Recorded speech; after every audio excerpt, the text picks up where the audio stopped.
Are drive modes actually worth it, or are they just another gimmick spewed out by a greasy sales guy? Let's talk about it. Hey everyone, my name is Charlotte. And I'm Gabby. And welcome back to Trunk Talk. This is the podcast where we talk about everything in the automotive industry. And we do it in a trunk. And we do it in a trunk. What are we sitting in today? Today we're sitting in a 2025 Kia Sorento LX that we actually reviewed yesterday. And does this have in it what we're going to talk about today? It actually does. Actually, convenient. every vehicle, current vehicle in Kia and Hyundai and Genesis' lineup comes with what we're talking about today. No way. So wait. What are we talking about today then? So today we're talking about drive modes, and now this to a lot of people seems like a complete gimmick in a mainstream car. And I hate to say it, I love Kia and Hyundai, but we kind of are mainstream cars. If you go out on the road, you're going to see a couple Kia and Hyundais. They're not exactly rare. But Charlotte, what exactly are drive modes? So to put it super simple for you guys, what drive modes are is it's going to change certain components in the vehicle, like the braking, the steering, the engine, the transmission, to suit customized situations. Now, we're going to talk more about that a little bit later. We're going to go in-depth on those parts, a little bit more of an in-depth explanation, but right now we want to keep it pretty simple. That way this is easy for everyone to understand, and you don't have to be a master mechanic to know about drive modes in your vehicle. So before we talk about the in-depth stuff like Charlotte mentioned, I want to talk about what we can see in our Kia and Hyundai vehicles. We drive these cars every day. It's what a lot of people are buying, and a lot of people seem to be confused. I hear it from customers all the time. What drive mode should I be in? Can I change it while I'm driving? What's the best to use? Which one's going to save me gas? I got the answers for you here. No way. Well, kind of, because a lot of it really comes down to you as a driver. So one of the major reasons why people think drive modes are a gimmick is because you might be driving a Kia Rio with a 1.6 liter four-cylinder and a whopping 120 horsepower. Whoa. And you may be wondering, why does my car either have normal mode or sport mode? It's only two appropriate options for that car. Well, if you guys didn't know, sport mode actually adds in an extra 120 horsepower to your original one. I'm kidding you guys. It doesn't actually add horsepower. It doesn't technically make your car truly faster, but here's what it does do. But actually, let's start off with eco mode. Okay, let's do that. That probably makes more sense. So eco mode is what most of our customers want to know about because everyone's trying to save an extra $1. You don't want to be spending that much on gas. Gas is very expensive here in Canada. So eco mode, it doesn't necessarily reduce the amount of fuel that is going into your engine. That's just not something it does. Instead, it's going to change things like the throttle sensitivity to kind of promote more efficient driving. If your throttle is a little bit, I don't want to say softer because that kind of makes you want to press it harder, but if it's not giving you as touchy feedback as, let's say, sport mode, you might be inclined to be a little nicer on the throttle. You might be. It's also going to change the shift points of your vehicle, and this gets a little bit harder when you're talking about cars with an IVT transmission or vehicles like an EV that don't really have a transmission. Have shift points. Yeah, that doesn't have a transmission in general. But think of it this way, it is going to prioritize shifting very, very quickly. It's going to try to put you up into a higher gear to maximize efficiency, you know what I mean? Now, if you're in an EV vehicle, this is going to change a lot more. For example, if you're in an EV6 all-wheel drive, it's going to prioritize using that rear motor and try to kick out that front motor entirely, giving you more range or extended range, preferably. It's also going to minimize the usage of the AC unit, so you'll notice your fans won't be blowing as quick. You might even notice your windows starting to fog up because the system is kind of going in a reduced power setting, and that is, again, to promote range efficiency. So it's really going to change how your vehicle's operating, especially depending on the kind of vehicle that you are driving. But what you really have to know is it's going to promote efficiency. If you are still stomping on the accelerator at every green light, it can only do so much, you know what I mean? Well, that's a good question, and that's, I think, where people can sometimes wonder, well, is it a gimmick? Well, you have to use the system in the way that it's designed. Intended, exactly. So if you are doing things that are counterintuitive to the systems, to the power mapping of the system, obviously you're not going to get the most ideal results. Yeah, exactly. So maybe it's not a gimmick. Maybe you just need to, change, have a little bit of a lighter foot. So before I worked in the car business, I drove a Kia Optima, and it had an eco mode. It was normal mode or eco mode, so no sport, no nothing. And I was just wondering why eco mode, I was still spending the same amount on gas. I was so angry. I was the #1 hater of drive modes in Canada.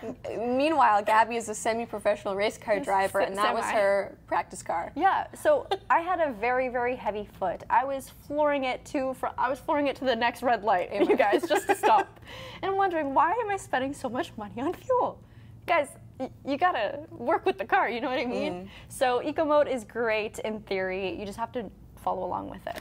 This next one is one of my favorites. It's sport mode. So a lot of our vehicles have this, and just like I mentioned earlier, things like the Kia Rio, even our non-performance at all vehicles still happen to have sport mode. So this is going to kind of do the opposite of eco mode. It is going to want to keep you in a lower gear. It's going to want to give you a little bit more enhanced sensitivity of the throttle, so your car has the illusion that it's quicker just because it's responding to your throttle input faster, if that makes sense. It's a lot more fun to drive, and if you drive an IVT transmission like me, you may really prefer the simulated gear shifts that happen in sport mode. Everything just feels a lot quicker off the line. I find that driving my vehicle in normal mode, as much as our IVT is better than a traditional CVT, I still think it's just a little bit too droney for my personal driving habits. So that's one thing I love about it. It's totally not a gimmick because it's so customizable to your preferred type of driving.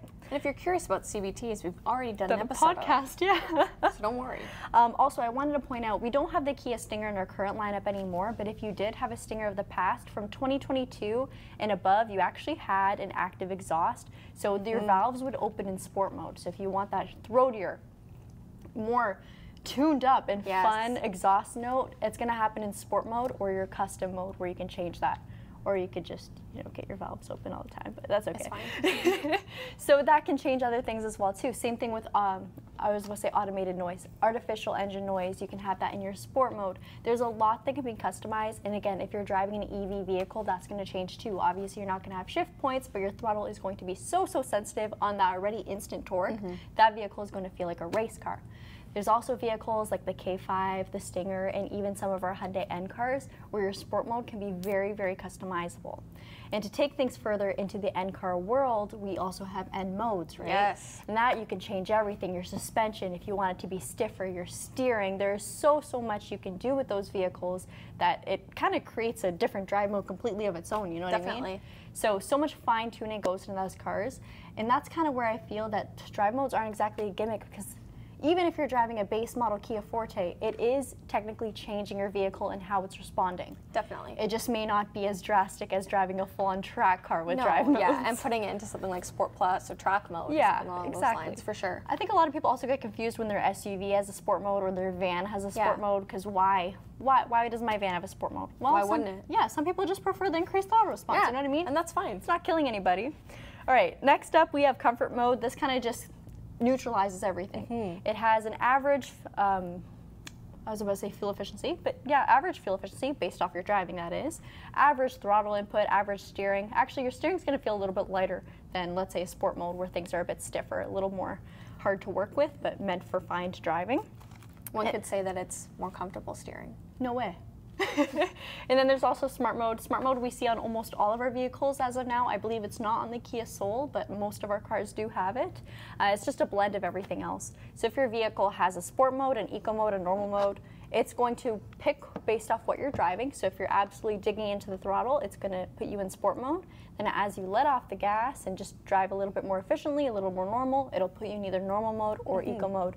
Again, depending on what you're doing, it just kind of cycles through everything. So I will say this is by far the smartest mode to drive in, because it's going to give you the best. It's most adaptable. Yeah, the most adaptable, the best vehicle feedback based off what you're doing. No one wants a sluggish car if you're someone with a heavy foot. Definitely. You gotta train yourself. So can I give you a couple situations and you can tell me what drive mode you think you'd put it in? Sure. Okay. Merging on the highway. Merging on the highway, I would suggest sport mode just because it will give you not more passing power, but the feel of increased response, which, translates to a little bit more better passing feel for sure. What about your daily commute?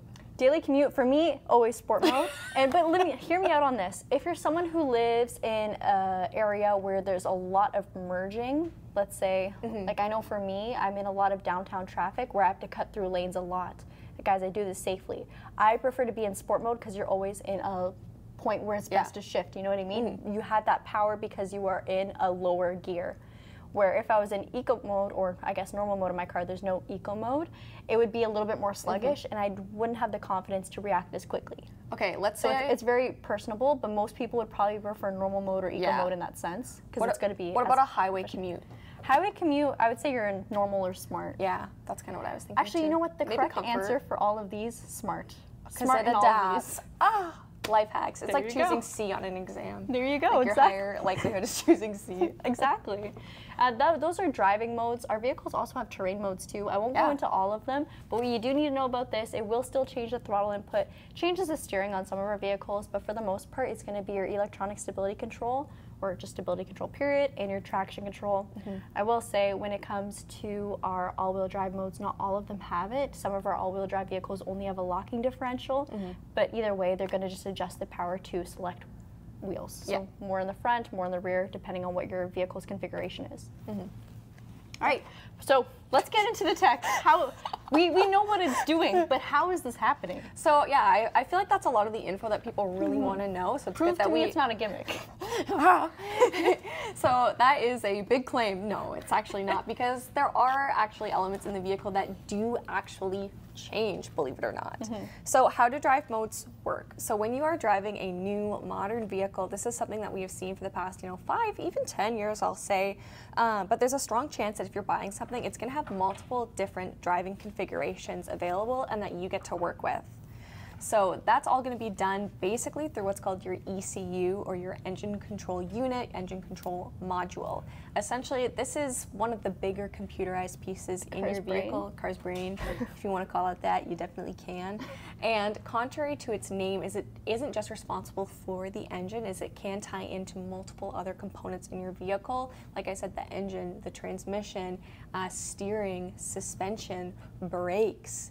That's a lot. That's basically like a whole car, minus like a lot. You forgot the tire. Yeah, and it doesn't touch those. And the main purpose of this is basically to keep the engine running smoothly, to keep the vehicle running smoothly. However, like I said, today's ECUs, they're not just limited to the engine. They can change a whole bunch of different components, which is where these drive modes come into play, because depending on what drive mode that you put it in, it's going to automatically adjust things. And Gabby already gave us a bit of a precursor to this, but it's going to adjust things like guys, I promise I know. Like the throttle response, the stiffness of the steering, the suspension, and also your traction control too. So it's going to affect all of those, and it's going to have different power mapped situations depending on the type of mode that it's in. So if you guys have ever heard of people, sending their ECU overseas or sending it to Florida, a lot of the times they're doing that to further tune their vehicle, where they're having different Who's sending it to Florida? Doug sent his motorcycle ECU to Florida. Oh, motorcycles. Yeah, okay. Motorcycle ECU to Florida. Other places they go is Finland, Russia, Russia, and a lot of the time it's just to change how the vehicle is going to respond. It's to get the most out of it per se. So that can be a common yet expensive tune that people sometimes choose to do, which is very, very fun. But in that's also going to work with. This is also going to be responsible for those different drive modes, but also for the terrain modes. All of it kind of comes back to this main ECU unit, which, you definitely want to have working properly in your vehicle too. Now, aside from the ECU, I want to talk about two different drive modes where sometimes people can think that they're a little bit more gimmicky per se. Okay. And truthfully, I'm not too sure how I feel about them. So when it comes to the drive and terrain modes, those are very much determined on, external Input? situation. Yeah. So whether that is, how you're driving, or the type of drive you're doing, or just the inclement weather, so snow, mud, or sand, those are Kia and Hyundai's typical drive or terrain modes, my apologies. But we have recently seen the introduction of baby mode. Oh. Now, does it turn you into baby driver? One would think, as the name implies. I will say, when I heard about this, I thought it was a total gimmick. I'm still not same. really. I'm not convinced. Apparently, it doesn't turn you into a baby driver. It's apparently for infants. Nah, I'm just kidding. But no, I'm not. It is for infants, but I do have a child. So what does it do? So it's, as of right now, it's only on Hyundai's hybrid electric vehicles and plug-in electric vehicles. So these are vehicles that have a high degree of torque, which means they have a stronger linear acceleration. So coming out of a stop and accelerating, it almost gives you that head to the back type of feeling. That's the type of power you get with that instant torque. Now, what this mode is supposedly supposed to do, it's supposed to limit the amount of input from the accelerator to make it smoother and less instant, a feeling a little bit more gradual. Now, I'm going to be honest. Sounds like a glorified eco mode.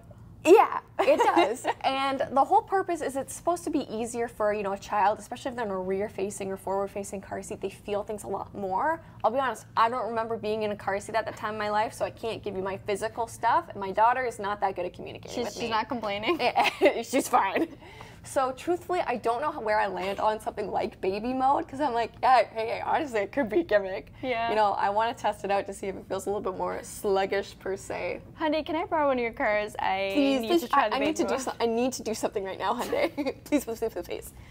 Now, the other one that we're seeing become a little bit more common, especially in Kia and Hyundai, and also between different manufacturers like Toyota, is the inclusion of tow modes. Toyota? Toyota. Toyota. Tow modes have been around forever, but Yeah. we haven't seen them in Kia in forever, and that's For where sure. people think it's a gimmick. Yeah. Yeah. And that's because a lot of our vehicles, you know, Kias, they're everyday vehicles. You're like what Gabby said, is they're very common on the roads. They're designed for the everyday person, and for the bulk, they are at an affordable price point, making them accessible to everyone. Now, in some of the bigger SUVs, is we're seeing the inclusion of tow modes, which is going to work again with the shift points to make the load that you're towing overall a smoother driving experience.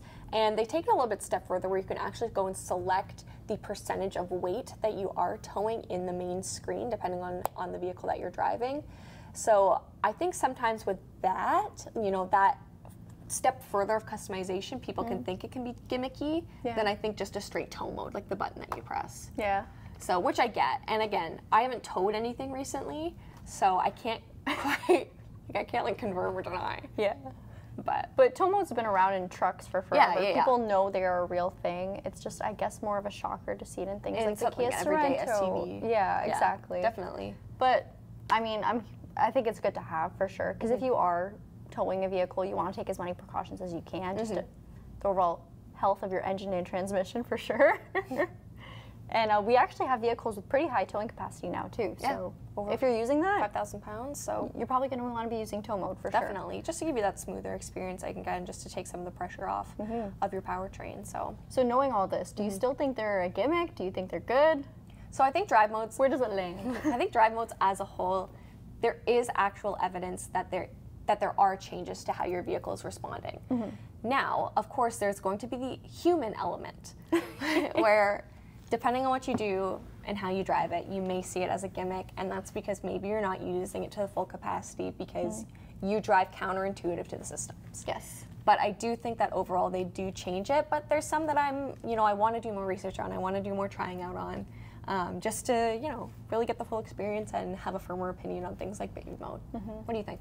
So I'm a big fan of actual drive modes like Sport, Eco, Smart, all of those. I will say for terrain modes, I do think sometimes it can give drivers a feeling of false confidence. And I think I've had this, I've said this before in multiple episodes of our podcast, that no terrain mode, no snow mode is going to change over winter tires. None of them are going to outperform your stopping distance with a good set of snow tires. Yes. So I mean, still get those. You know what I mean, guys? Yeah. I will say things like mud and sand mode, a majority of our consumers are probably not using them, or not using them often enough to, I guess, purchase a vehicle with them in mind, but a lot of them are just coming with them anyway. But also the fact that a lot of our viewers or listeners in the U.S., they don't necessarily have terrain modes available. Yes, that's right. So in Canada, almost all of our all-wheel drive SUVs do have terrain modes, most of them. Things like the Kia Seltos only have a locking differential, but nonetheless, having a mud and sand mode, you're probably not using it. Snow mode makes a lot more sense for us here, especially in Ontario, where we do get snowy winters.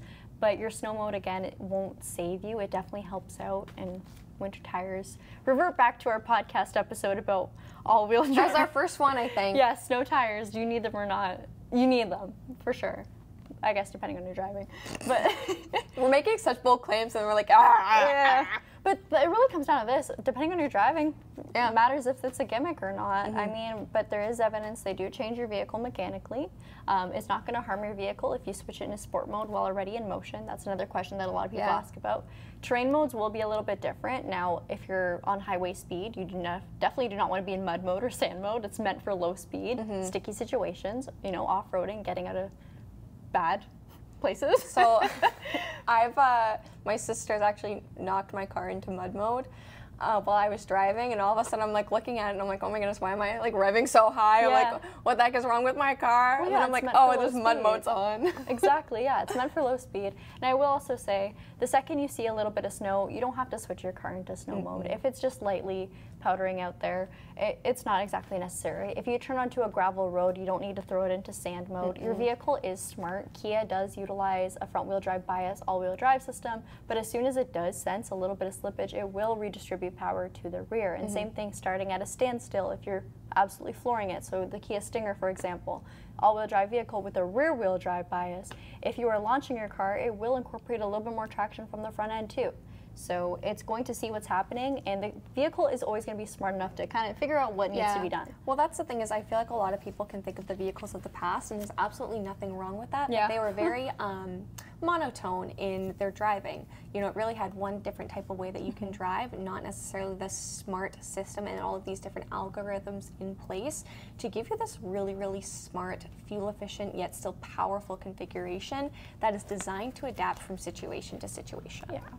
I do know some manufacturers, you do have to pay extra for certain drive modes. I will say in Kia, all of our vehicles, yeah, every single vehicle is standard with drive mode select, pretty much. It's not a feature on demand. Yeah, so you don't have to pay for it. I think if it's not something you're paying extra for, it's not hurting anybody, why not? I think they're pretty fun. Drive on, Yeah. in whatever mode you want. It definitely makes your ownership experience a little bit more you, Yeah. if that makes sense. So customizable. Yeah, no real fun fact for today's video. I think the fun fact is the Rio. The Rio's got sport mode. Sport mode and normal mode, that's it. That's all you Amen. need. That's all you need. That car is designed for the track. It's a track weapon.